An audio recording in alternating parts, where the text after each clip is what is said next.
merci à vous d'être là, toujours aussi nombreux, même pour des thématiques, et surtout pour des thématiques aussi difficiles peut-être à appréhender, mais on va voir ça très très bien expliqué, je suppose, pendant cette conférence. Oui, donc vous pouvez effectivement éteindre vos portables pour ceux qui ne l'ont pas encore fait.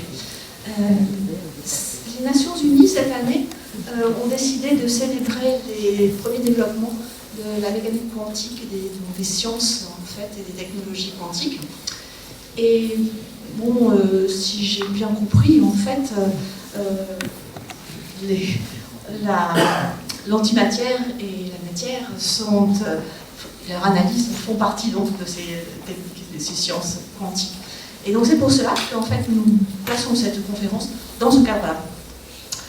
Peter von Balmuth est donc chercheur à l'Institut de recherche en astrophysique et en planétologie de Toulouse. Il a fait ses études à l'École polytechnique de Zurich, puis ensuite des postdocs à la NASA et à l'ESA, avant d'être nommé, élu professeur à l'Université de Toulouse.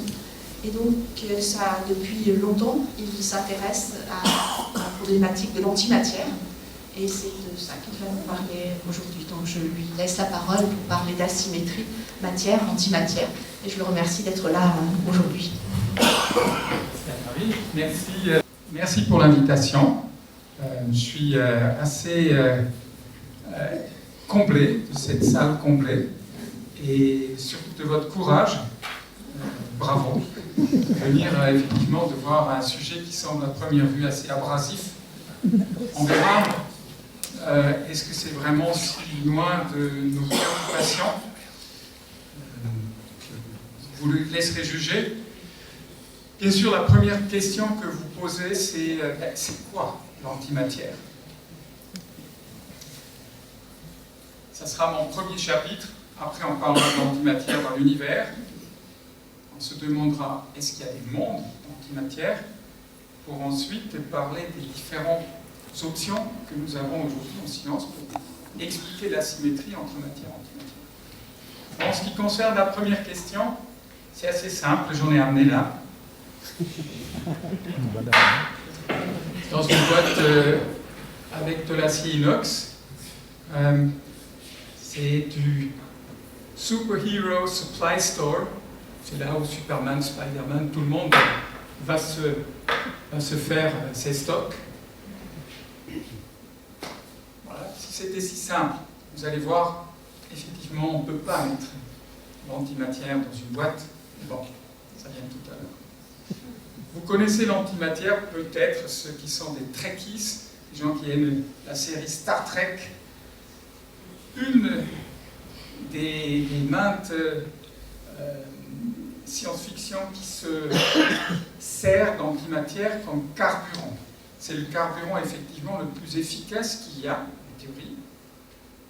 C'est-à-dire, dans ces pods là derrière, il y a des réservoirs de anti-hydrogène. L'anti-hydrogène, c'est comme l'hydrogène, juste c'est fait d'antimatière. Vous savez toujours pas vraiment ce que c'est, mais c'est un peu un hydrogène de miroir. Mais bon, ça marche maintenant depuis bientôt 60 ans, hein, ce Star Trek, mais ce n'est pas eux, bien sûr, qui ont eu l'idée. L'idée, c'est un homme très étrange, avec un nom très français, mais qui parlait très mal le français. Il ne se sentait pas très à l'aise. Il s'appelle Paul Dirac. Et en 1930, donc il y a bientôt 100 ans, il a essayé de, justement, réconcilier le comportement quantique et le comportement relativiste de la particule la plus simple qu'on connaissait, c'est l'électron. Donc il voulait qu'on puisse le décrire en même temps comme Einstein avec la relativité, et en même temps comme les Heisenberg et Schrödinger avec les équations de la physique quantique. Bien sûr, je ne vais pas vous faire sa théorie. Pour être franc, même pour moi, c'est assez matheux, très très hermétique. Aujourd'hui, on le fait peut-être d'une manière un peu plus simple, mais globalement, ça revient à exprimer l'énergie totale de cette électron, le grand E, par son énergie cinétique, son mouvement, et son mc carré. Tout le monde connaît la masse au repos d'une particule, E égale mc carré. Si vous connaissez une formule du grand Albert, c'est celle-là. Donc il y a deux choses. Sa masse propre, qui est électrique, sa masse, et puis son oomph, sa vitesse. On les combine. Mais on ne les additionne pas comme ça. On les additionne au carré. Le carré de l'énergie cinétique, plus le carré de l'énergie de masse. Et puis, bon, ça c'est l'énergie totale. Pour avoir l'énergie, on tire la racine carrée. Et donc, vous voyez là, quand on tire une racine carrée, la solution peut être positive ou négative. Un physicien normal aurait juste dit, bon, ok, il y a une solution physique, l'énergie positive, et une énergie qui est non physique, négative, ça ne veut rien dire, je la mets sous le tapis. Je ne vais pas faire un grand foin sur ça. Pas d'Irak. Pas d'Irak. Irak, la personne, quand dans le train, quelqu'un a dit, bah, regarde là, il y a plein de vaches noires là, sur ce terrain. Il a dit, mais non, non, non. Il y a des vaches qui sont au moins sur un côté noir. Très, très, très méticuleux. Donc lui, il ne balaye pas ça sous le tapis. Il dit, il y a des particules qui sont des électrons d'énergie négative. Attention, ce n'est pas une masse négative, ça pèse probablement pareil, mais aujourd'hui on peut même dire que ça pèse pareil. C'est une énergie négative. On verra ce que ça veut dire. Et quelques années plus tard, il y a un autre physicien, lui expérimentaliste, amateur, Carl Anderson, qui a regardé une chambre à brouillard. C'est une chambre transparente où on met de l'alcool super saturé. Et les particules qui passent là-dedans, ils font comme une trace, un peu comme font les avions dans une atmosphère où il y a un peu d'humidité. Avec la suie, ils font des essaims de condensation, des noyaux de condensation, et ça fait une petite trace blanche derrière. Donc on voit qu'un avion qui passe là, souvent après ça se brûle, ça peut plus d'humidité. C'est un peu cette particule qui vient du bas là. On met un champ magnétique et la particule s'infléchit un peu comme dans nos télés. Quand les écrans n'étaient pas encore plats comme ils ont aujourd'hui, on avait des champs électriques et magnétiques qui balançaient, qui focalisaient un faisceau d'électrons sur l'écran devant où on voyait l'image. Avec des champs électriques et magnétiques, on peut manipuler les électrons qui sont des particules chargées. Donc là, l'électron, il courbe, mais il courbe dans le mauvais sens. Il va dans le sens où il serait courbé à une particule positive. Or, l'électron est négatif. Donc, ce que Carl Anderson a trouvé ici, c'est un électron de charge. Vraiment le traduire comme ça. De charge positive. Donc c'est un électron positif. Et puis, bon, ça c'est que la découverte de la première particule. Il y a pour toutes les particules de matière, sur la gauche, une particule d'antimatière. Pour l'électron, il y a l'électron chargé positif, appelé positron. Pour le proton, bon, on a juste choisi antiproton. Pour le neutron, antineutron. Et puis le photon, eh bien, photon, c'est sa propre antiparticule. Je vais vous montrer là quelques antiparticules. Voilà. Vous n'avez jamais vu autre chose que des photons qui sont en même temps leurs antiparticules. Donc, c'est pas du tout d'un monde très ésotérique. Bon, photon, c'est une particule non chargée, sans masse. Mais s'il y a une charge, elle est opposée, mais la masse est identique. Donc ça, c'est juste maintenant ce qui est dans les livres d'école, et vous allez vous dire, mais bon, c'est quand même un peu étrange, ça, tout ça. Ça vient d'où? En vérité, c'est pas du tout étrange, ça n'a par exemple rien à voir avec la matière noire, qui, elle, est quelque chose dont on ne sait vraiment pas ce que c'est, ni l'énergie noire, à Toulouse on connaît bien, les blacks, les all blacks, et ça n'a rien à voir avec un trou noir. Il peut y avoir, a priori, des de l'antimatière dans un trou noir, mais on n'explique pas le trou noir. Donc l'antimatière, c'est quelque chose qui est de notre monde. On peut le créer assez simplement, c'est-à-dire, par exemple, vous avez de la matière, ici un noyau quelconque, il y a de la lumière suffisamment énergétique qui passe pas loin, et E égale mc carré, l'énergie se transforme en masse. Et attention, on ne fait pas que un électron ou un positron, on fait toujours les deux. On n'a jamais vu autre chose. Et le grand Albert, bien sûr, il vous salue de loin pour dire, là, c'est la façon la plus évidente et la plus belle pour démontrer sa formule. Quand la lumière, l'énergie lumineuse, se met donc à créer de la matière et de l'antimatière. Inversement, vous prenez ces deux particules, vous les laissez se rencontrer, et puis c'est l'inverse, c'est M égale l'énergie divisée C au carré, donc vous avez fait de l'énergie lumineuse en annihilant les deux particules de matière et d'antimatière. Et c'est quelque chose qui se passe tout le temps, ça se passe autour de vous, on peut, ces lumières, c'est la lumière gamma, c'est des rayons gamma nucléaires qui sortent, une partie de ces clics que vous entendez, c'est de la radioactivité dans la salle, même dans vous, qui arrive sur ce petit détecteur, et quand ça tape, ça fait clic. C'est une petite particule, c'est la partie quantique de la lumière, c'est une particule qui frappe, c'est aléatoire, des fois ça fait plus, des fois c'est moins, on peut regarder si vous êtes un peu plus radioactif. Oula, oui. Non, pas tant. Bon, j'ai amené un objet que vous connaissez, vous bien. Ce joli petit réveil. On va le toucher.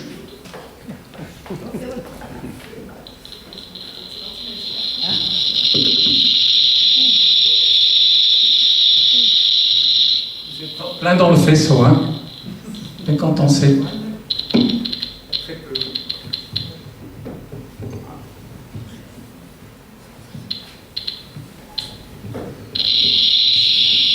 C'est la radioactivité, comme nous avions eu sur nos chevets, même sur le bracelet.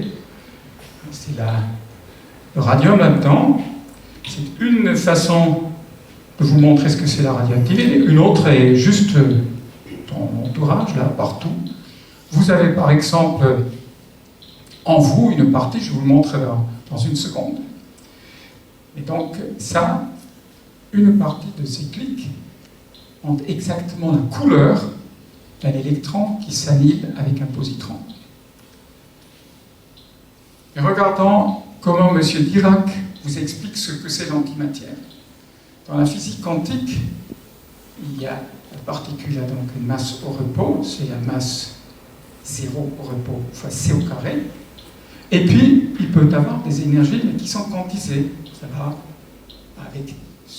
comme sur une échelle.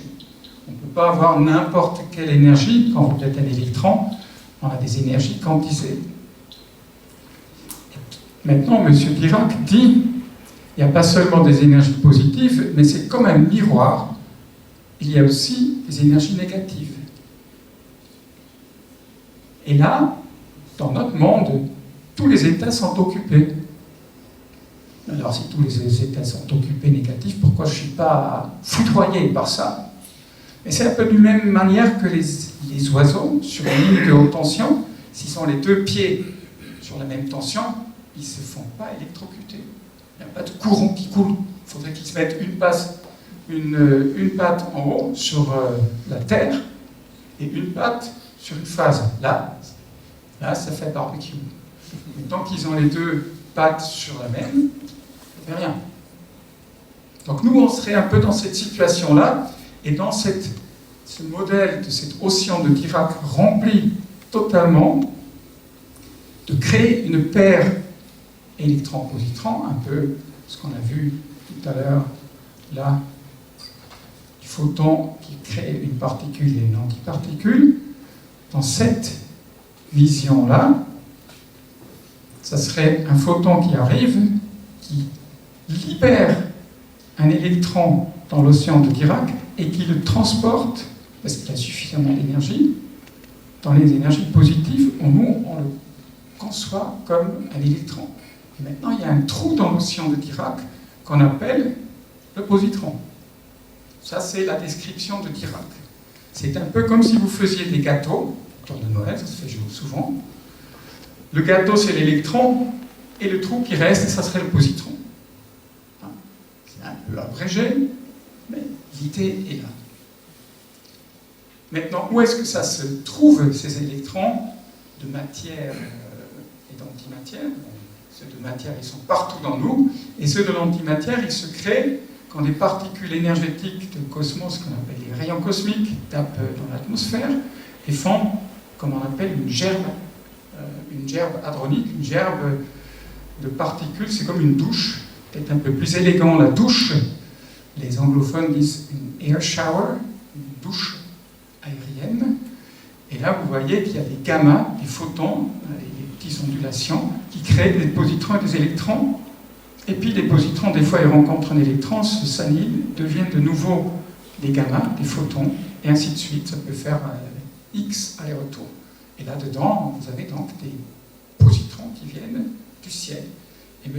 Anderson, c'est ça ce qu'il a vu.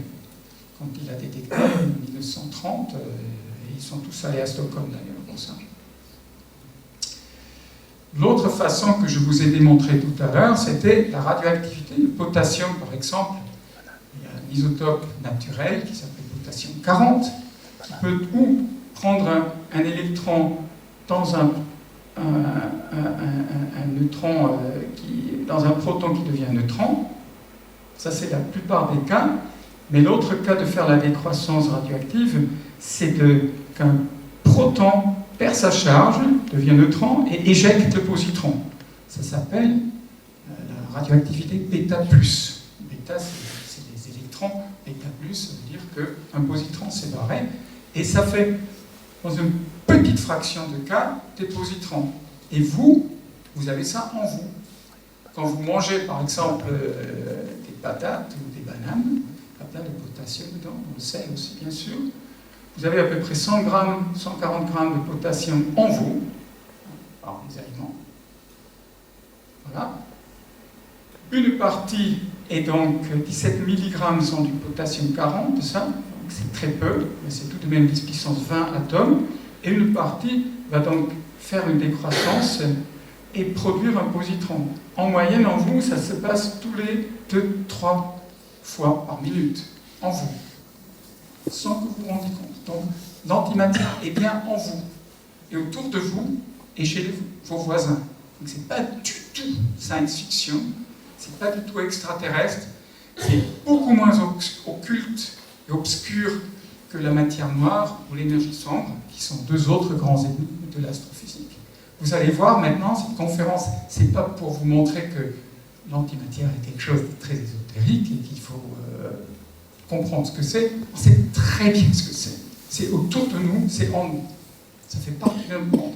Le problème de l'antimatière, c'est pas qu'il y en a. Le problème de l'antimatière, qu'il n'en a pas assez. Il y a une asymétrie. Il devrait avoir autant que de la matière. Donc, j'ai vendu un peu la mèche, mais comme c'est un truc difficile, je vais dire 3-4 fois. Bon, donc, l'antimatière existe bel et bien, et ça ferait effectivement le carburant le plus efficace qui existe, le carburant du futur. Attention, ce n'est pas une source d'énergie, si on n'en a pas, ce serait comme l'hydrogène. L'hydrogène, c'est en soi pas l'énergie, c'est un carburant qu'on peut charger, par exemple, en faisant l'électrolyse. On peut dire ça à Madame Delga quand on fait le train d'hydrogène à Luchon. Bon. Si vous faites la combustion chimique, typiquement avec vos voitures, là j'ai pris l'oxydation justement de l'hydrogène, c'est la même chose que si vous prenez un autre carburant comme celui qui est dans nos réservoirs d'automobile. Bon, vous utilisez très peu d'énergie, de l'énergie totale qui est dans cette matière. Vous voyez, c'est quelques 10 puissance moins 6% de ce qu'il y a. C'est rien. c'est super méga inefficace. La fission, ce qu'on fait dans nos centres nucléaires, c'est déjà 1 pour 1000. La fusion serait peut-être 2 pour 1000. Mais l'annihilation de matière et d'antimatière, ce serait 100%. Donc, imaginez bien que Star Trek et compagnie, c'est ça qu'ils ont imaginé pour le futur. Ça, c'est un peu musique du futur, parce qu'aujourd'hui, vous comprenez bien, ça c'est bien sûr une grosse blague, un réservoir d'antimatière, si on avait, est compliqué à faire. Comment je contiens les anti-atomes dans une boîte? Elle toucherait tout de suite les parois, et boum!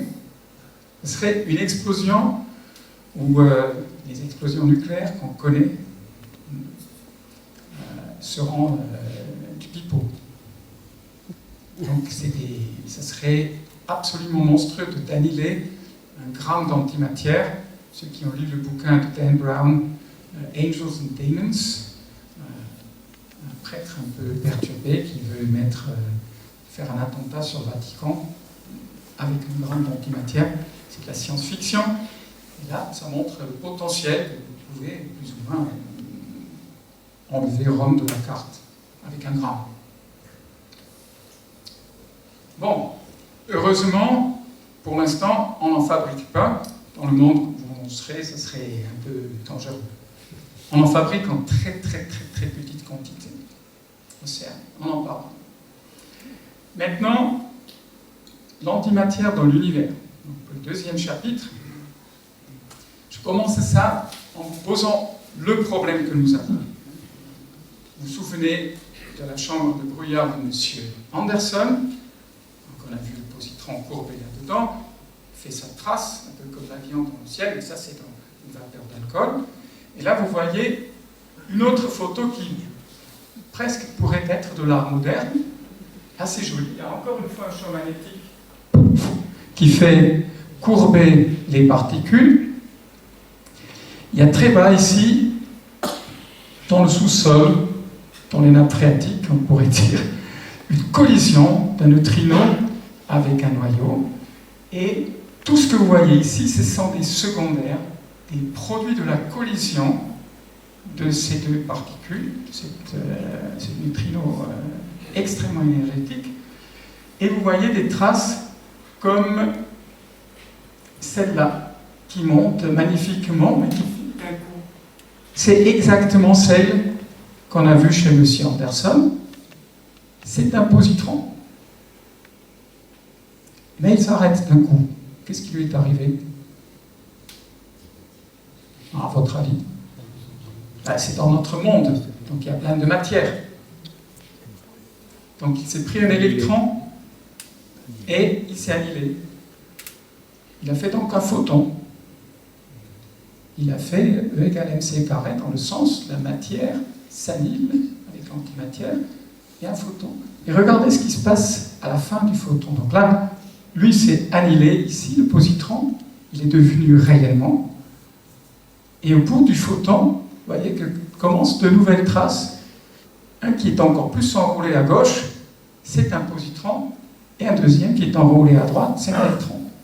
Donc ça, si vous prenez une seule image de cette conférence, c'est celle-là. Tout est dedans. En principe, on pourrait aller prendre l'apéro. L'essentiel est dit quand vous avez vu cette image. Et vous voyez cette même chose, peut-être un peu moins jolie, partout. Il y a partout où commencent ces drôles de cornes. Là, il y en a une autre. C'est partout sur l'image. On a des positrons qui s'annihilent, des photons qui créent de nouveau des électrons et des positrons. On n'a jamais vu autre chose que un photon faire 2 particules. Toujours un de matière, un d'antimatière. La physique ne connaît pas un autre processus. Et c'est ça maintenant la question. La question qu'on se pose, ce n'est pas forcément sur l'antimatière, c'est sur la matière. D'où vient la matière qui nous constitue notre entourage et nous-mêmes? Elle a dû être créée au début de la création. Si le Seigneur dit E égale mc carré, il y a beaucoup d'énergie, on fait de la matière, good, mais on fait aussi autant d'antimatière. Personne, aucun physicien aujourd'hui va contredire que dans le Big Bang, quand la matière est créée, il y a autant d'antimatière créée. Le problème vient maintenant. Quand le Big Bang crée autant de matière et d'antimatière, quand tout ça se refroidit un peu, je fais un premier tour sur le problème, mais les protons et les antiprotons vont se rencontrer, ils vont s'annihiler. Au début, la soupe est très très chaude. L'idée c'est le suivant. Il est nuit, le Seigneur crée de la lumière, oups, et la lumière peut créer de la matière. Mais cette matière peut s'annihiler et refaire de la lumière. Au début, c'est très chaud. Tout l'univers est lumière. La lumière fume. Jusque-là, les deux histoires correspondent. Ça, c'est quasiment le temps zéro. On ne va pas parler du temps zéro lui-même, c'est quelque chose pour M. Klein. On se met juste un peu après. Il y a beaucoup d'énergie, et cette énergie, très vite, va faire des particules et des antiparticules.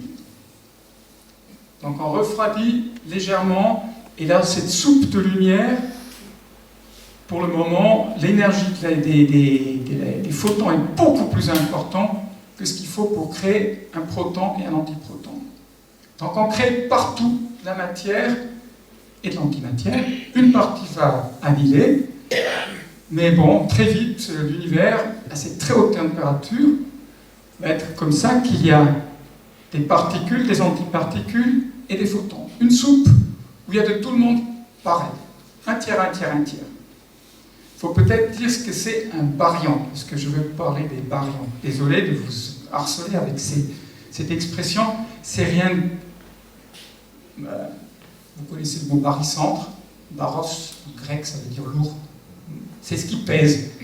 Les particules qui pèsent, les protons, les antiprotons. En vérité, c'est des quarks, mais on va prendre les protons et les antiprotons.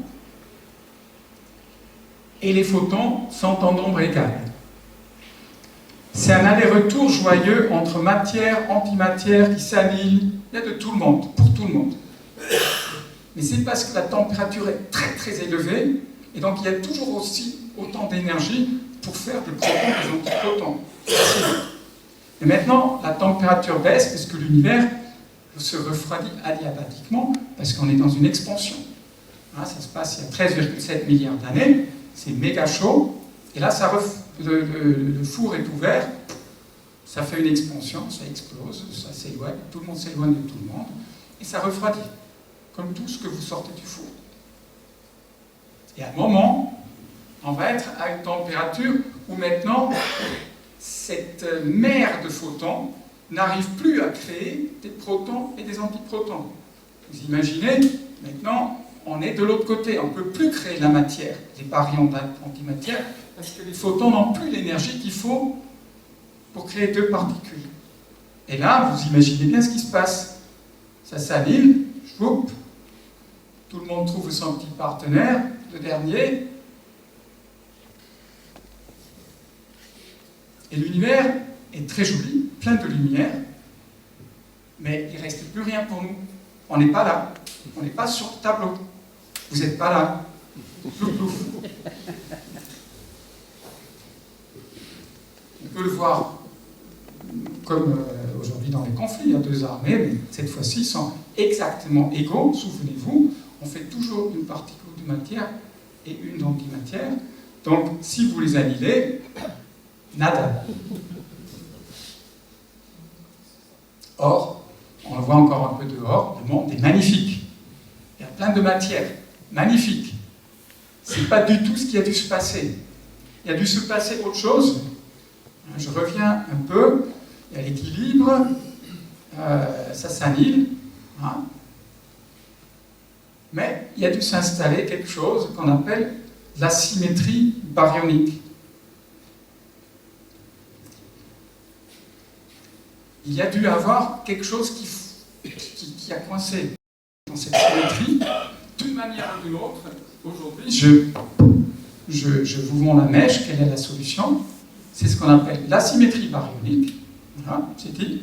Et pour le faire très court, pour ceux qui veulent se mettre en pré-apéro, matière et antimatière sont parfaitement égales, mais la matière est un poil plus égale que l'antimatière.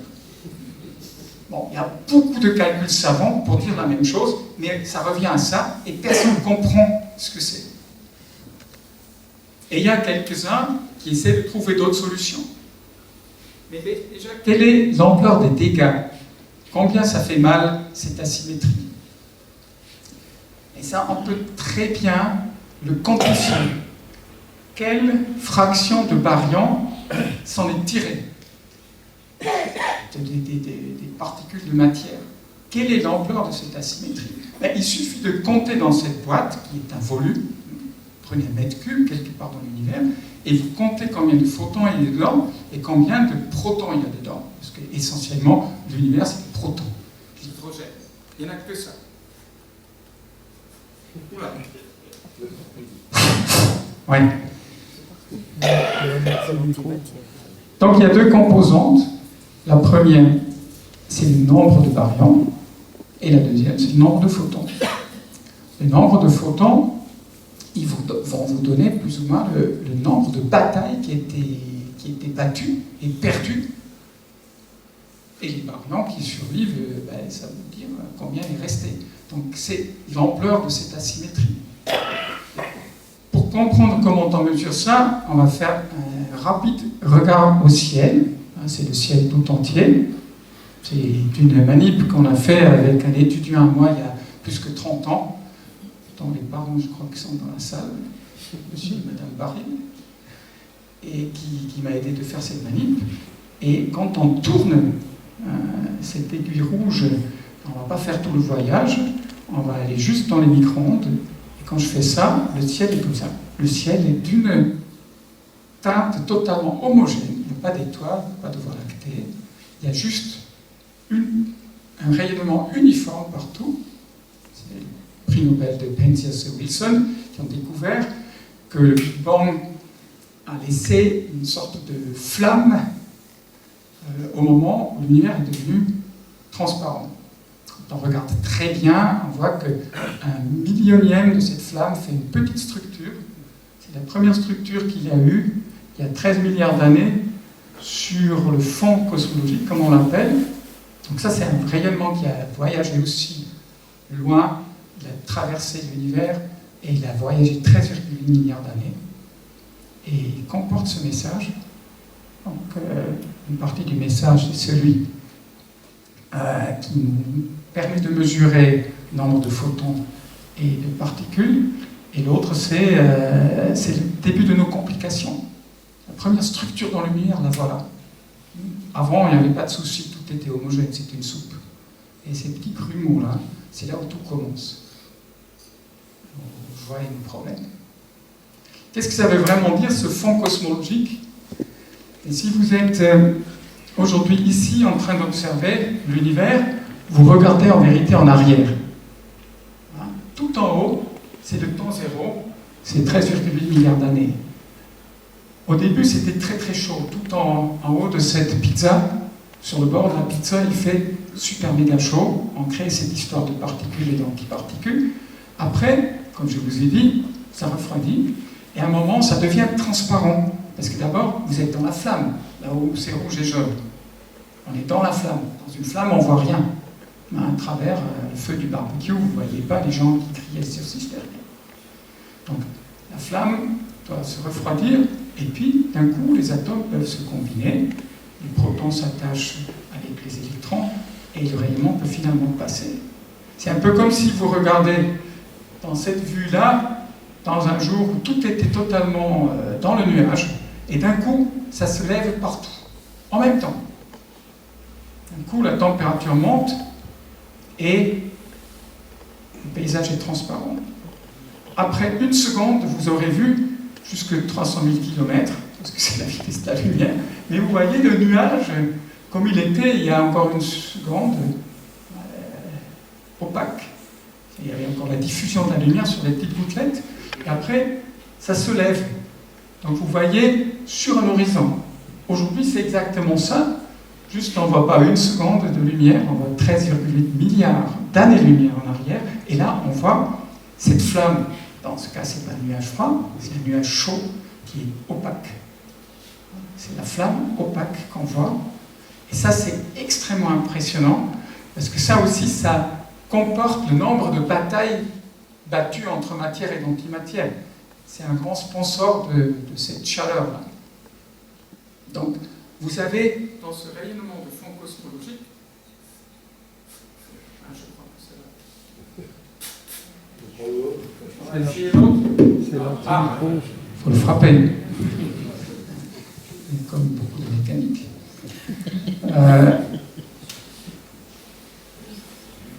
Donc, je vais maintenant compter dans ces volumes qui étaient en expansion, parce que l'univers est en expansion, et c'est vrai pour la lumière et la matière.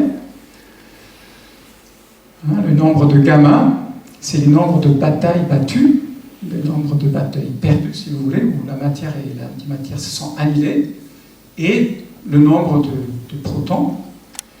Les nombres de photons, on a trouvé dans le fond cosmologique, que je vous ai montré, c'est de Penzias et Wilson qui ont vu ça dans les années 60, c'est allé à Stockholm pour ça, et qui dit que dans chaque centimètre cube, il y a à peu près 400 photons de ce fond cosmologique.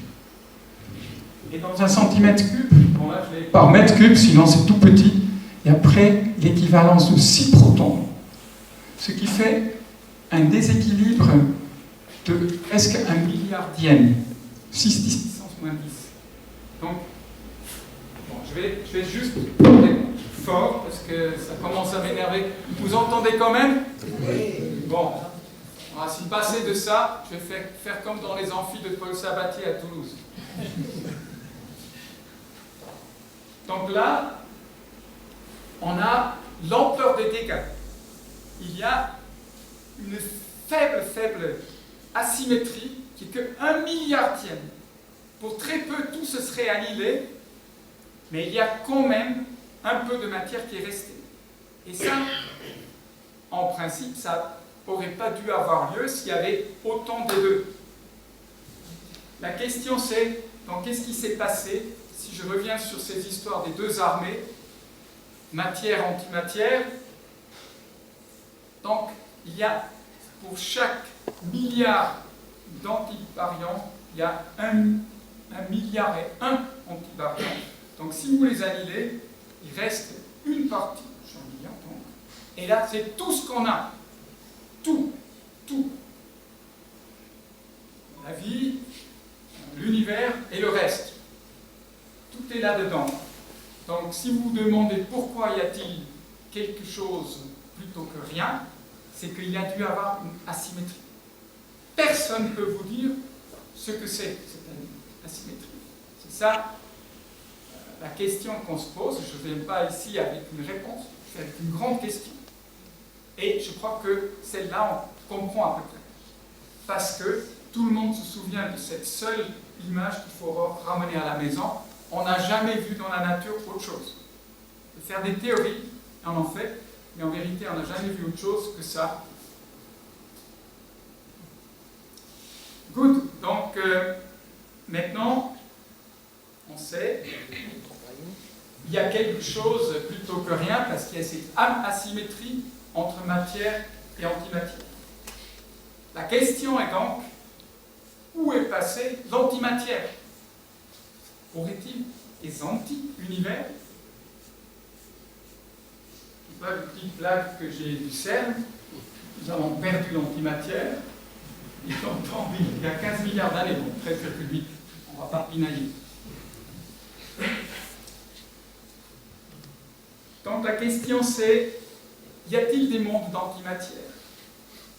Si vous regardez les jolies images de James Webb, de Hubble, avec ces milliards de galaxies, chacun avec des centaines de milliards d'étoiles comme la nôtre, on peut se demander, est-ce que certains sont faits d'antimatière? Comment peut-on savoir? Souvenez-vous, la lumière, c'est la même. Donc si c'est une antigalaxie, là, la lumière qu'elle émettrait, c'est la même d'une galaxie. On ne peut pas dire. On a maintenant dans le laboratoire produit des antihydrogènes, on leur a fait faire de la lumière, comme des néons, un peu, des raies d'émission. C'est exactement les mêmes. L'antihydrogène se comporte comme hydrogène. C'est fait dans le cercle.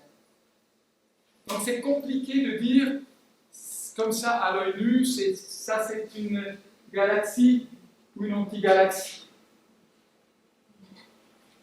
Parce que la lumière est la même. Mais, si c'était vraiment vrai qu'il y avait des antigalaxies, il y a quelque part une interface. Et là, ça va chicorer. Là, bien sûr, ça va faire une énorme cicatrice de lumière. Parce que là, ça se transforme en énergie lumineuse. Et ça, je le verrai. C'est ça ma spécialité de recherche, de regarder la lumière qui est issue de l'annihilation. On va essayer d'abréger un peu, parce qu'il est bientôt 8 heures, je vois. J'étais patient. J'ai vu. Je vais vous donner un exemple d'antimatière que nous détectons. Donc on a vu qu'il y a plusieurs façons de produire de l'antimatière, d'anti-électrons, et celui que je vous présente rapidement, c'est la détection d'anti-électrons, de positrons par ce satellite-là qui s'appelle Intégral, et le tube cylindrique là s'appelle SPI. Ça marche depuis 2002, ça va être mis en arrêt fin de ce mois. Ça marchait tout le temps. Ça, c'est un produit quasiment purement européen et surtout français, assemblé au CNES, et le détecteur principal, c'est produit en France.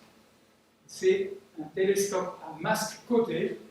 Comme on ne peut pas l'utiliser pour ces longueurs d'onde très courtes, très agressives, des lentilles et des miroirs, on projette les ondes, un peu ce que je fais avec ma main. On prend un masque, là-haut, qui est 3 cm de tungstène, ça pèse un anemore, la moitié ouvert, la moitié fermée, pavé, comme un peu un échiquier, et on projette la lumière à travers ce masque et on produit une onde, et chaque étoile ferait une onde. Il y a 2 étoiles, il y a 2 ondes. Et les ordinateurs, ils utilisent ça, ils font une carte au ciel. C'est comme ça qu'on a fait la première carte du ciel, entier, un peu cocorico quand même. La voilà. Ça, c'était le ciel du visible, là, que je vous ai montré tout à l'heure, avec la Voie lactée au milieu. Le centre de notre Voie lactée est pile au milieu. Et vous voyez que c'est quand même pas tout à fait pareil.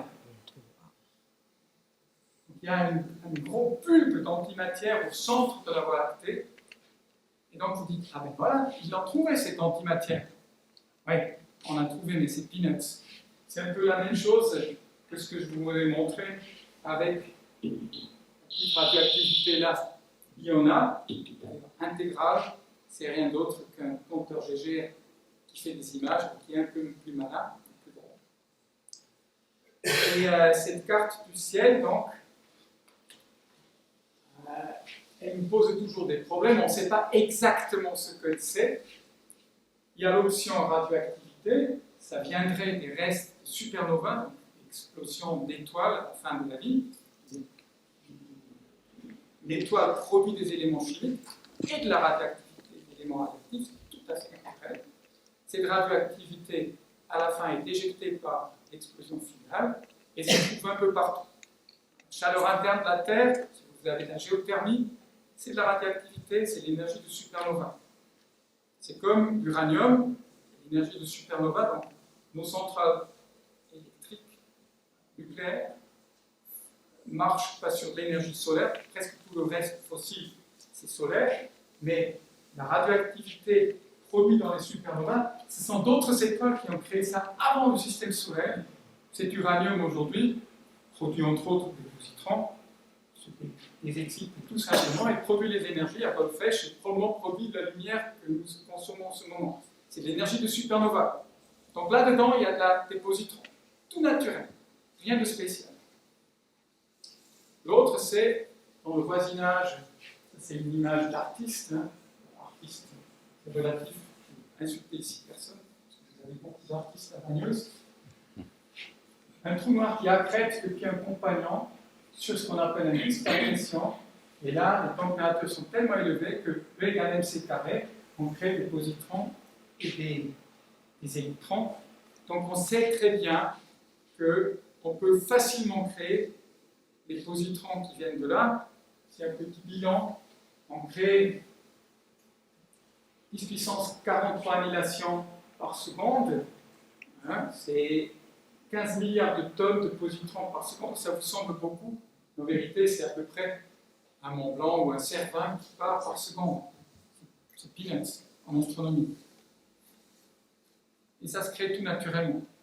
Donc, on a un peu un problème pour savoir si c'est les supernovas ou les trous noirs, mais en vérité, c'est un phénomène connu. C'est rien de très ésotérique. Et ça règle surtout pas du tout le problème de l'antimatière dans l'univers. Et pour finir, je vais venir vraiment sur l'antimatière dans l'univers. Effectivement, il peut y avoir différentes manières de détecter l'antimatière. Je vous ai montré un électron d'antimatière qui s'est annihilé et qui est venu dans l'intégrale. Mais on peut aussi avoir une détection directe, un proton ou un positron qui arrive directement sur un détecteur au-dessus de l'atmosphère. Regardez vite ça. Un de ces détecteurs qui s'appelle AMS, Alpha Magnetic Spectrometer, qui est sur la station spatiale. C'est une expérience du CERN. C'est le même type de détecteur qu'ils utilisent dans les sous-sols du CERN. Et là, c'est dans l'espace. On utilise des accélérateurs gratis qui font des particules qui ont des énergies énormes, jusqu'à 10 puissance 21 volts. Le AMS ne voit pas tellement, mais AMS voit les électrons et les positrons, et les protons et les antiprotons. Et ce qu'ils ont vu, très peu de temps, je vais dire au fait, là c'est l'événement qu'ils ont vu, en 3 projections, et vous voyez là-dedans les paramètres de cet événement, sa vitesse, le momentum, c'est un gigaélectronvolt. La charge, c'est -2. Donc, normalement, c'est 2 électrons. Mais la masse, c'est 4 protons. 3,8 protons avec une barre d'erreur. Bon. Donc, ça serait un hélium, 2 protons, 2 neutrons. C'est un hélium, un noyau d'hélium, mais de charge négative. Donc, ça serait un anti-hélium. Et ça, on ne peut pas juste faire de la magie. Il n'y a que des anti-étoiles qui pourraient faire ça. Si c'est confirmé, pour le moment, ils ont 4-5 de ces événements. Si c'est confirmé, là, on a une toute nouvelle situation. Dans ce cas-là, on pourrait imaginer qu'il y a des anti-étoiles, même dans notre Voie lactée. Avec mon équipe, on a fait une petite estimation qu'on a publiée, qui a un succès dingue, qui montre qu'il y a à peu près une étoile sur 10 000 dans la galaxie qui pourrait en principe être une anti-étoile. Si c'était dans le halo de la galaxie, donc pas dans le disque, mais dans cette sorte de grand nuage qui entoure notre Voie lactée, ça pourrait être même plus, ça pourrait presque être à la moitié des étoiles de la Avec ça, je viens sur les théories de cette asymétrie, dont une est effectivement qu'on produit des anti-étoiles quelque part dans la Voie lactée. Mais d'abord, je vous montre la théorie la plus acceptée aujourd'hui pour cette asymétrie, plus acceptée par les physiciens. C'est la baryogenèse, la leptogenèse, la genèse des particules lourdes et des électrons aussi, c'est la leptogenèse.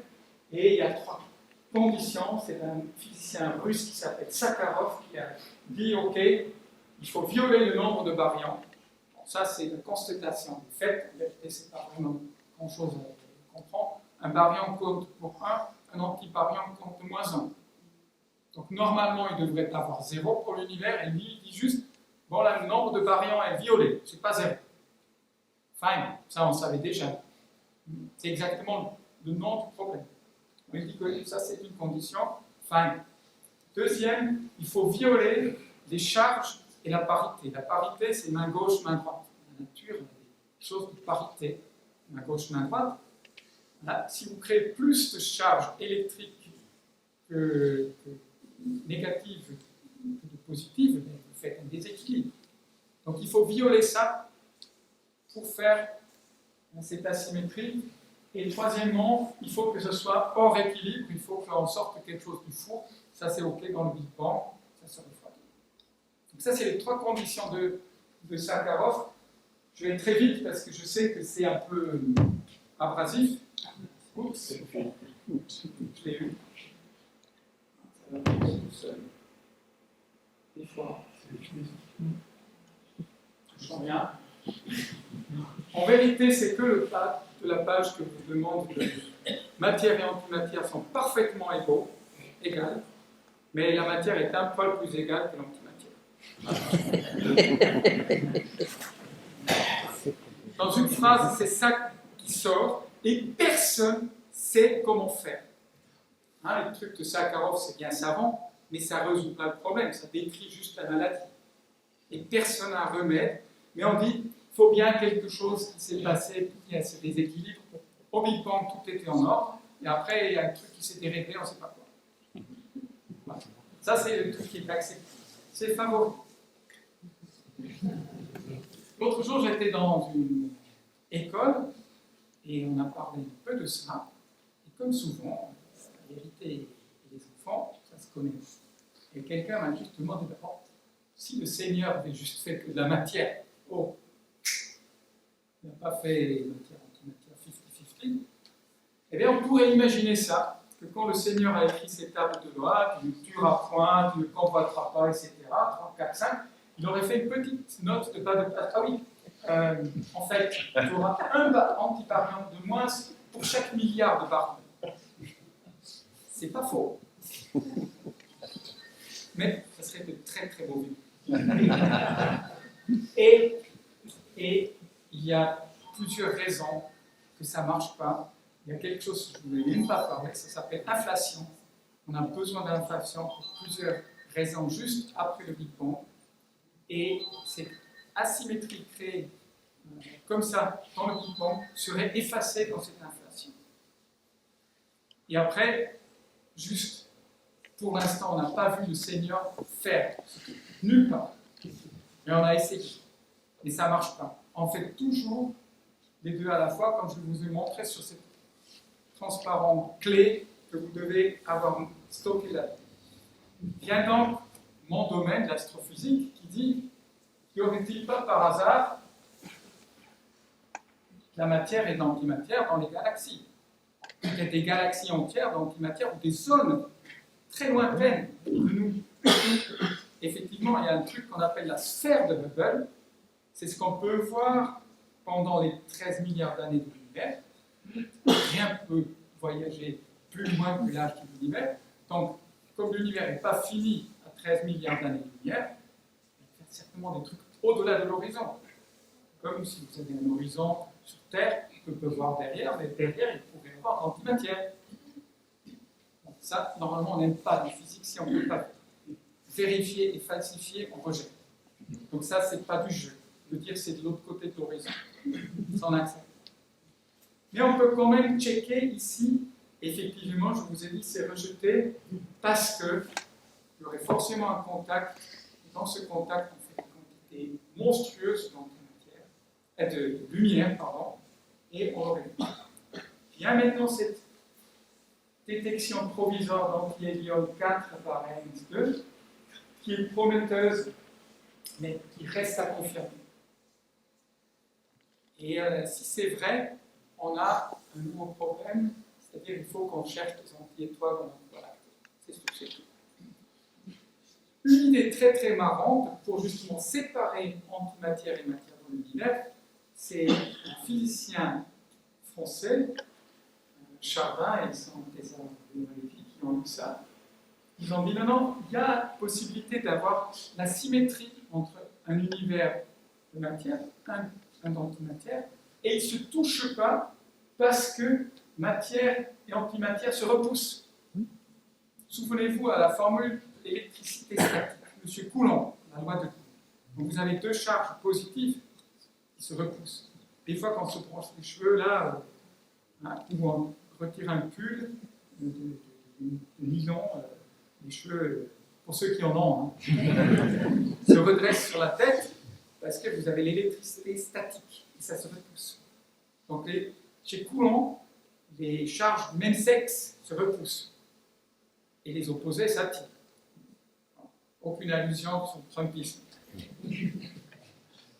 On pourrait imaginer que la gravitation, c'est l'opposé, que l'antimatière et la matière se repoussent, tandis que la matière et la matière s'attirent. On pourrait imaginer quelque chose un peu...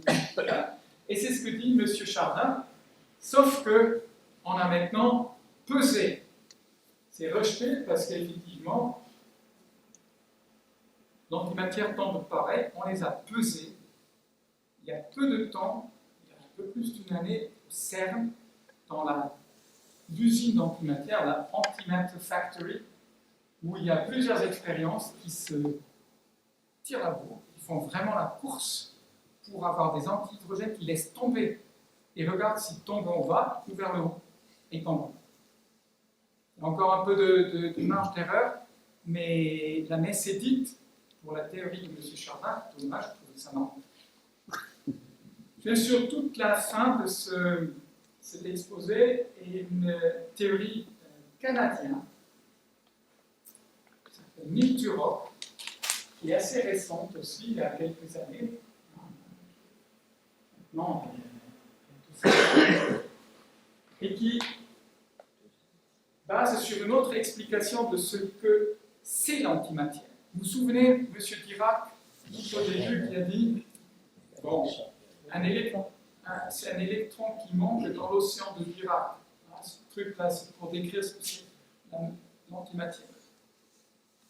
Bon, M. Feynman, le prix Nobel du XXe siècle, a dit autre chose.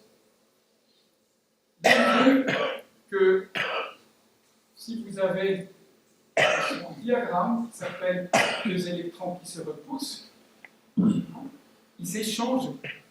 Comment ils savent, les deux électrons, qu'il faut se repousser? Comment ils se parlent? Ils s'échangent des photons, la lumière électromagnétique, parce que c'est des électrons. Et donc, M. Feynman dit, c'est des électrons qui sont échangés là. Là, c'est le temps qui se balade, les deux électrons se rapprochent, échangent les photons et repartent. Ça, c'est un diagramme de Feynman. Et dans ce diagramme de Feynman, on peut aussi faire des interactions entre électrons et positrons. Regardez, si ça c'est donc électron-positron, là, c'est des interactions, de création de paires, deux photons arrivent et créent donc une paire électron et positron. C'est un horaire graphique. Ceux qui connaissent les SNCF avant les ordinateurs savent comment on a calculé les temps de croisement dans une station de correspondance. C'était des choses comme ça, sur un axe linéairement la distance, sur l'autre le temps. Les horaires graphiques, diagramme de Feynman. Donc là-dessus, vous voyez deux particules sortir, mais une, elle remonte le temps. Le positron, c'est un électron qui remonte le temps. Ça, c'est l'interprétation de Feynman. Donc vous avez à gauche la production de paires, à droite la migration. Donc l'idée qu'a eu Turok, c'est exactement ça. Il dit, mais au Big Bang, la matière est allée devant, l'antimatière derrière. Ça répond en même temps, très élégamment, sur votre question, mais qu'y a-t-il avant le Big Bang? C'est juste que dans le temps négatif, vous avez éjecté l'antimatière. C'est assez élégant, mais extrêmement spéculatif. Comment vous allez vérifier ça? Paraît-il, certains neutrinos stériles qui pourraient nous dire quelque chose, mais pour l'instant, c'est une proposition. Et c'est avec cette proposition-là que je trouve assez sexy. Je vais m'arrêter pour des éventuelles questions, si vous en avez. Pour vous dire maintenant, en résumé, l'antimatière existe bel et bien. Bien sûr, pas tous les boîtes, ça c'est une blague. Mais on en trouve un peu partout. Dans cette salle, il y en a plein. Et dans l'univers, il y en a. On a vu les positrons du centre galactique, mais c'est rien de très exploré. On a vu que pour l'instant, il n'y a rien de dire qu'il y a une violation de cette symétrie matière-antimatière, mais il faut bien en inventer une pour expliquer le fait qu'on soit ici. Il y a peut-être des mondes d'antimatière, mais pour ça, il faut que l'AMS, sur la station spatiale, trouve encore d'autres anti-hélium, et comme ça, on ira peut-être un peu mieux regarder les étoiles. Et puis, vous avez vu les différentes options pour vivre avec cette asymétrie, si on a. C'est juste pour dire, il y a une sorte d'entorse aux règles, et que quelque part, quelqu'un introduit quelque chose qui coince. Quand on voit le monde d'aujourd'hui, c'est vrai qu'il y a toujours des trucs qui coincent. Pourquoi ça n'aurait pas coincé plus tôt? Et cette dernière option que je trouve assez marrante, de Kurock, pour appliquer l'image de Feynman, que l'antimatière, c'est la matière qui remonte le temps, qui serait donc allée de l'autre côté. Bon. Apéro.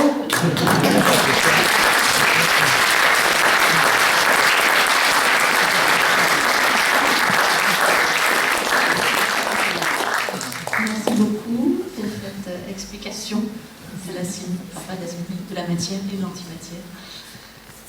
Des questions? Oui. Une anti-question.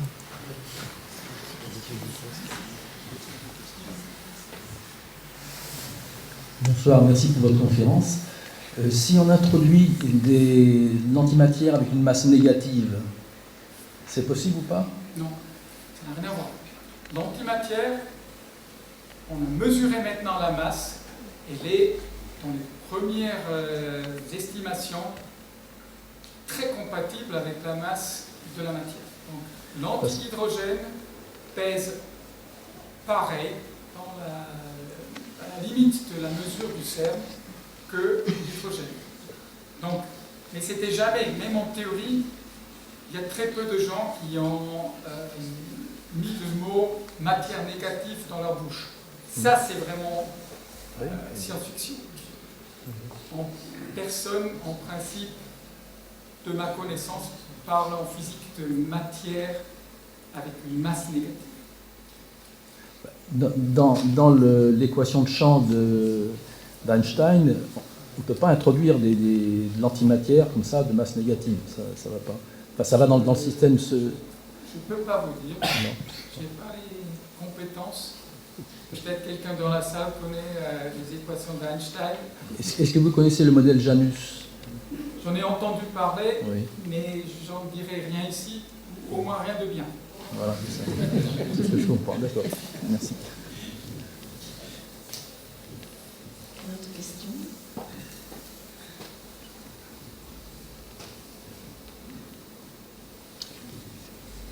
Bonsoir, merci beaucoup pour cette conférence, c'était vraiment très intéressant. Et j'aurais une question concernant l'expérience qui a annulé en soi l'hypothèse comme quoi la matière et l'antimatière pouvaient se repousser. En fait, ce que je n'ai pas compris, c'est en quoi le fait que la particule d'antimatière tombe vers le bas, ça prouve justement que matière et antimatière ne peuvent... Donc l'idée, c'est un peu ça.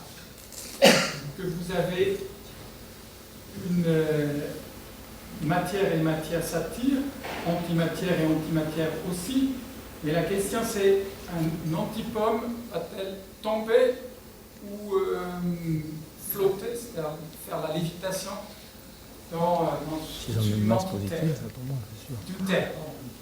Et ça, effectivement, ça on le fait. J'ai pas beaucoup, j'ai amené très peu de choses. J'ai une chose peut-être pour vous montrer une des expériences, une des 5 expériences qu'il y a au CERN qui fait ça, celle qui a réussi la première pour mesurer la masse de l'antihydrogène, la voilà, qui s'appelle Athéna.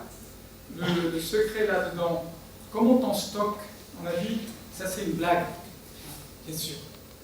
Mais au CERN, ils la font. Donc très petite. C'est vraiment quelques atomes d'antimatière, d'hydrogène sont stockés dans ce qu'on appelle une trappe de penning, un penning trap. Donc voilà un peu l'idée. Donc les positrons viennent du sodium 22, pareil, plus ou moins du sel. On les amène là-dedans et on le tient avec des champs magnétiques, un peu comme guider les électrons dans votre télé cathodique. Avec des champs magnétiques, on peut garder les particules chargées, pas de problème. Longtemps, on tient des protons ou des antiprotons pendant des mois avant qu'ils touchent ces parois. Donc là, c'est simple. On a un accumulateur de positrons et de l'autre côté, on vient ici avec des antiprotons. Antimatière. Comment on les fabrique? Mais au CERN, il y a de telles énergies qu'on en a plein. Le problème, ce n'est pas les antiprotons, c'est d'ailleurs ça qu'on fait collisionner avec des protons pour avoir, par exemple, trouvé le X, des collisions qui sont violentes. On peut les produire beaucoup mieux si vous avez deux particules qui sont en sens opposé qu'une particule qui frappe une cible. Si on avait que des protons qui tapent les cibles, on n'arriverait pas à trouver le X. Donc on a des protons qui tournent comme ça, et des antiprotons qui sont chargés négatifs dans l'autre sens, dans le même champ magnétique. Et comme ils ont la même masse, eh bien, ils font exactement la même trajectoire, et après, on les fait rencontrer. Donc les antiprotons, nos problèmes, on les a. Le problème, il faut les mettre au pas. Là, c'est simple, derrière, il y a tout le LHC, donc l'accélérateur, et après, il y a un décélérateur. Un décélérateur d'antiprotons qui les calme. Tout ça, bien sûr, dans le vide, parce que si vous avez de l'air dedans, ça n'irait pas très loin. Donc les tubes sont évacués aussi bien qu'on peut sur Terre, comme dans l'espace. Il faut faire du vide dans ces tubes pour que les anti-électrons et les antiprotons ne trouvent pas un partenaire pour s'animer. Donc là, on les a décélérés. Et ils viennent là-dedans, dans ce qu'on appelle un penning trap. Et là, en effet, recombiner, on les combine avec des positrons. Donc on a un proton négatif, un électron positif. Et ils forment un antihydrogène. Le problème, c'est dès qu'ils sont combinés, ils sont neutres. C'est plus quelque chose qu'on peut tenir facilement avec des électrodes et des champs magnétiques. On le fait quand même, parce que ça se polarise un petit peu. Donc on peut les tenir, ça tient typiquement 15 minutes, pause café, et après ils ont tapé dans une paroi, des parois qui sont tapissées de détecteurs et qui regardent ce qu'on avait, parce que tant qu'ils sont vivants, on ne sait pas qu'ils sont là. Donc on les détecte quand ils se prennent de la matière dans la figure. Et c'est ce qu'on fait. Et donc l'idée c'est maintenant de les mettre dans une tour où on les laisse tomber, pour voir s'ils évitent et qu'ils tombent. Et ça c'est pas sur ce graphique là. Le penning trap, les stocks, là-dedans on fait la spectroscopie, on les excite, on les fait désexciter comme dans un tube néon ou les lampes à vapeur de sodium qui sont sur le parking du supermarché.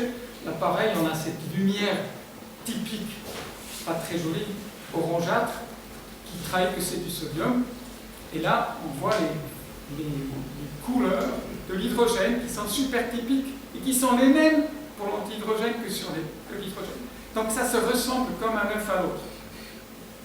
Et récemment, ça fait même pas 2 ans, qu'on sait maintenant que ça tombe dans les barres de mesure. Un peu compliqué de mesurer, quand même, un atome, toutes les électrostatiques qu'on a dans ces appareils, ça qui tombe. Mais bon, on a des barres d'erreur et ça montre quand même très significativement, ça tombe pareil. Donc non, en principe, il n'y a pas d'antigravitation pour les antiparticules. Voilà. Ouf. Ça vous apprendra de parler, de poser des questions. Hein. D'autres questions? Ah, quand même. On entend souvent dire que l'univers est en expansion. Mais ça veut dire quoi très précisément en expansion vers où? Vers quoi? Super question. Donc il y a deux façons de voir ça, bien sûr. Alors, on pourrait imaginer que c'est comme dans un malheureux attentat, on pose un explosif et puis le shrapnel part et le truc vous passe autour des oreilles, il passe à travers l'atmosphère. Ce n'est pas du tout le cas pour l'expansion de l'univers. Parce que l'univers, c'est l'univers lui-même, l'espace lui-même qui est en expansion. Vous n'avez donc pas du vent dans les cheveux, là, de l'explosion. Tout est en expansion. On fait souvent ça avec une sorte de métaphore un peu boiteuse, mais je vais quand même la dire. Vous prenez un pain au levain et vous mettez des raisins dedans. Un vrai pain au raisin, mais supposant un grand pain au levain. D'abord, il est tout petit dans le four, et après, tous les raisins sont en train de s'éloigner de chaque autre raisin. Il n'y a aucun qui est au centre. Parce que dans une explosion, comme vous l'imaginez, il y a un centre. Là, le pain au levain, vous pourriez l'imaginer infini. Compliqué à imaginer un univers infini, c'est encore beaucoup plus compliqué de penser à un univers infini. Là, il faut des murs, des fenêtres, des géraniums. C'est compliqué. Donc, imaginez que l'univers est infini, c'est assez confortable. Donc, vous prenez ce pain au levain infini, vous mettez des raisins qui seront les étoiles de la galaxie, et donc, vous mettez sur un raisin, vous regardez les autres autour, tout le monde se barre. Il dit, ah, mais je suis au centre. Mais non, tu te mets sur un autre raisin, il va autour de lui, pareil, tout le monde se barre. C'est ça, l'expansion de l'univers, tout est en train de s'agrandir. Et en vérité, on a plusieurs preuves pour ça. Quand on a vu les galaxies s'éloigner de nous,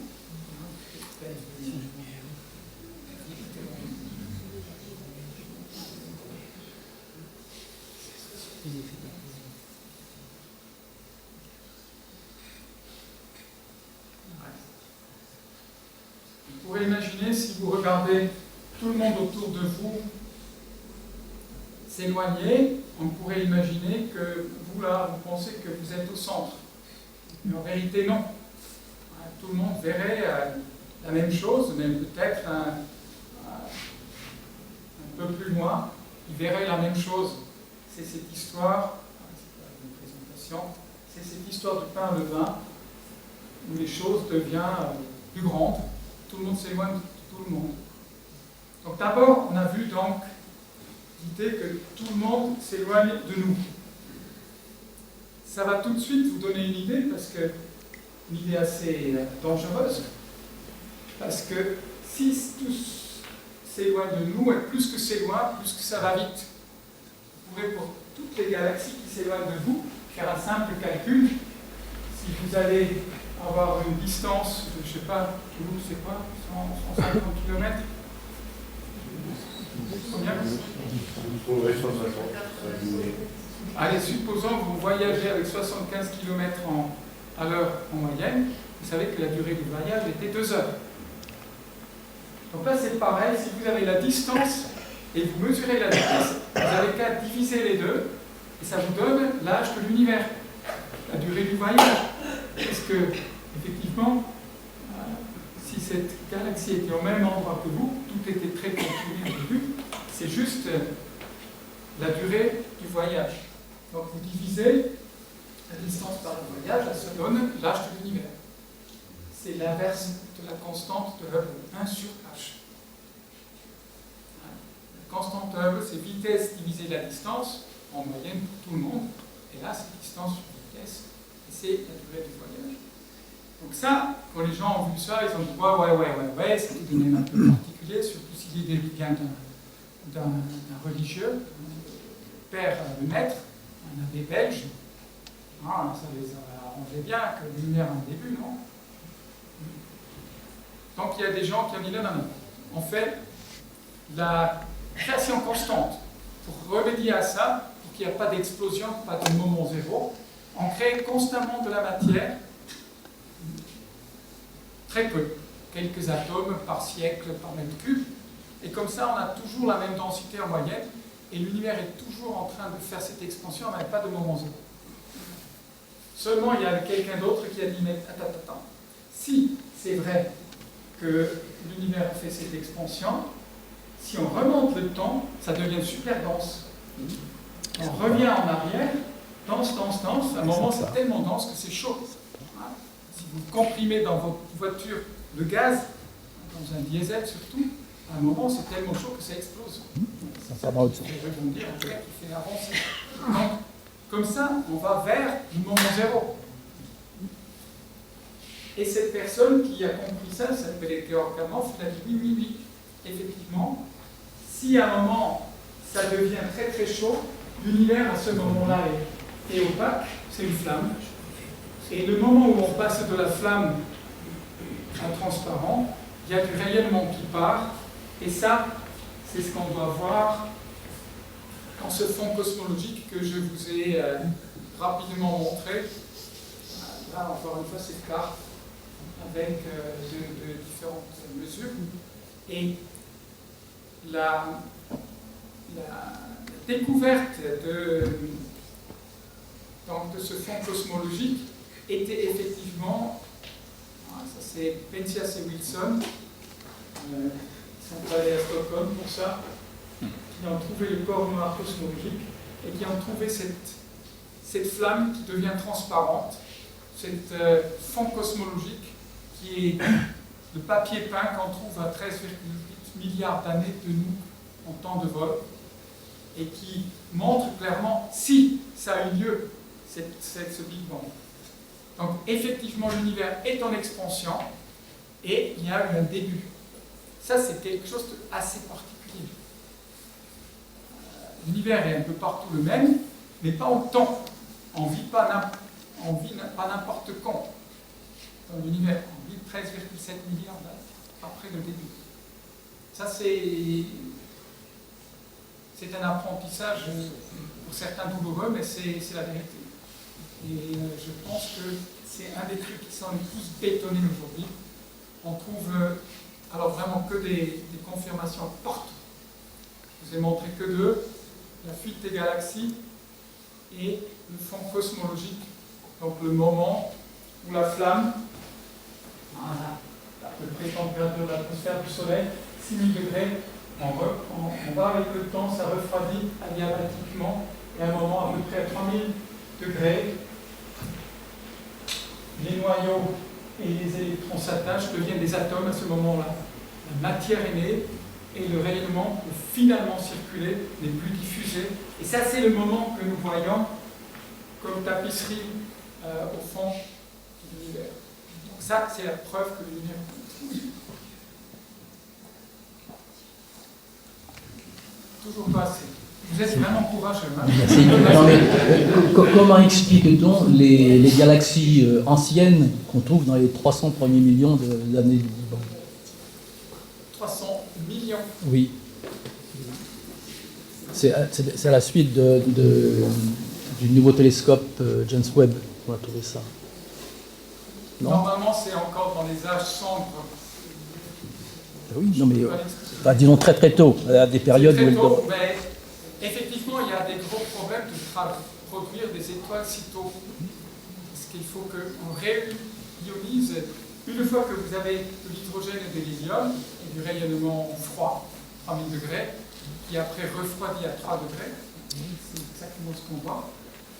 Il n'y a que de l'hydrogène et de l'hélium. C'est un univers neutre. Pour faire des étoiles, il faut faire des regroupements de matière et reioniser, séparer électrons et noyaux à nouveau. C'est normalement ce que font les supernovas. Et ça marche beaucoup mieux si vous avez déjà des métaux, carbone, oxygène, azote, néon, fer, tout ça qui est produit justement par les étoiles, normalement plus loin. Donc de faire dans les 30 millions d'années... 300 millions. 300 millions. Oui. Oui, bon, ça commence à aller. 300 millions. C'est vraiment tôt. Oui, mais enfin, James Webb apparemment fait montrer des images. C'est de faire des étoiles qui marchent sans les métaux. En astro, métal et tout ce qui n'est pas hydrogène et hélium. Et les galaxies sont très grosses, c'est déjà des grosses galaxies anciennes. Qu'est-ce qu'elles font là? Je crois que là, perdre les étoiles. Ça Peut-être devient un peu ça devient un petit peu. Mais si vous voulez, en fait, Continuer en ça va, particulier, parce que là, voilà. on va énerver les gens. Pas de problème. Les gens commencent à partir, c'est que voilà. En tout cas, merci beaucoup.